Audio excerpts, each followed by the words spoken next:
జనం మధ్యలో జగన్ వదిలేస్తే ఏదో రోజు ఆ తోపుడులాట్లోనో తొక్కిసలాట్లోనో ఏదో అయిపోతాడు. లేదు ఆ వంకతో మనం ఎవరినైనా పెట్టి అతన్ని ఏదైనా చేసేస్తే ఏదన్నా అయిపోతాడు. లేదా అతని శత్రువులు ఎవరన్నా అతన్ని ఏదైనా చేస్తాడు. అప్పుడు మనకి అడ్డు లేకుండా పోద్ది. ఓ 2 రోజులు బాధపడతారు. ఆ తర్వాత ఎవరిదో వాళ్ళు అలవాటు పడిపోతారు. రాజశేఖర రెడ్డి హెలికాప్టర్ మరణం అప్పుడు బాధపడ్డోళ్ళు ఆ తర్వాత రాజశేఖర రెడ్డి పట్టించుకోలేదు. అదే జగన్ని నెక్స్ట్ ఓడిచ్చారు. కాబట్టి జగన్ దానికైతే ఆ తర్వాత వారసత్వం కూడా ప్రాబ్లం లేదు అని ఏమన్నా అనుకుంటున్నారా? ప్రభుత్వం ఆలోచించుకోవాలా, పోలీస్ యంత్రాంగం కూడా. ఎందుకంటే కాన్స్టిట్యూషనల్ గవర్నెన్స్ మనం నడుపుతున్నటువంటిది రాజ్యాలు కాదు. మన పరాయి రాజుని లేదా మన మీద ఓడిపోయిన రాజుని మనం అవమానించడానికి లేదా దేశం వదిలి పొమ్మడానికి. ఇది డెమోక్రసీ. ఓడిపోయినటువంటి వ్యక్తికి హక్కు ఉంటుంది. అతనికి 40% ఓట్లు వచ్చినాయి. కానీ ఎక్కడికి పోయినా భద్రత కల్పించాం. జగన్కి సత్తెనపల్లి పోయేటప్పుడు ఎంతమంది అయితే కార్యకర్తల్ని అడ్డం పెట్టడానికి, కార్యకర్తల్ని ఆపడానికి పెట్టారో అంత పోలీసుల్లో సగం మంది ఉన్న జగన్ టూర్ సాఫీగా సాగిపోతుంది. ఎప్పుడైనా ఇలాంటి టూర్లు పవన్ అయినా, జగన్ అయినా, బాబు అయినా, లోకేష్ అయినా పెద్ద ఫేసులు. వీళ్ళు వెళ్ళేటప్పుడు ఏం చేయాలా? వీళ్ళు వెళ్ళే రూట్ క్లియర్ చేసుకోవాలి.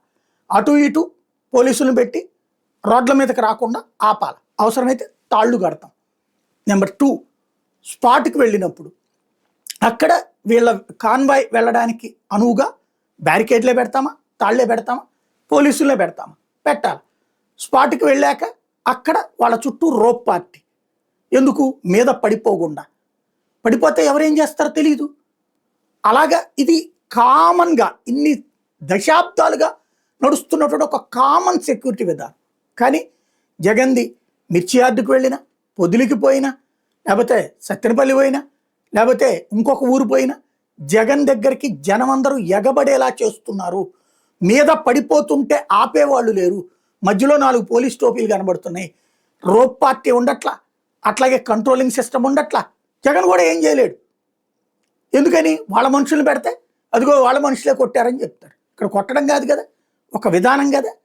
అతను ఏదైనా అయిపోతాడు అనే, లేకపోతే అతన్ని ఏదైనా చెయ్యడానికి ఇట్లాగ 10 సార్లు జరిగితే ఆ తర్వాత 11వ సారి చేసినప్పుడు అతను ఎప్పుడంటే మా మాట వినలేదు, ఇదిగో పోలీసులు అడిగినా కూడా వినలేదు అని చెప్పేసి గదమాయించేయచ్చు అన్న ఉద్దేశంతో చేస్తున్నారు. బట్ ఇది పూర్తి భద్రతా వైఫల్యం, పోలీస్ వైఫల్యం, ప్రభుత్వ వైఫల్యం. తెలిసి జరుగుతున్నది పదే పదే జరుగుతున్నదని తెలిసినా సరే కావాలని వదిలేస్తున్నారా, లేకపోతే కనుక నిర్లక్ష్యంగా వదిలేస్తున్నారా తేల్చుకోవాలి. భవిష్యత్తు చాలా ప్రమాదకరమైన అంశం.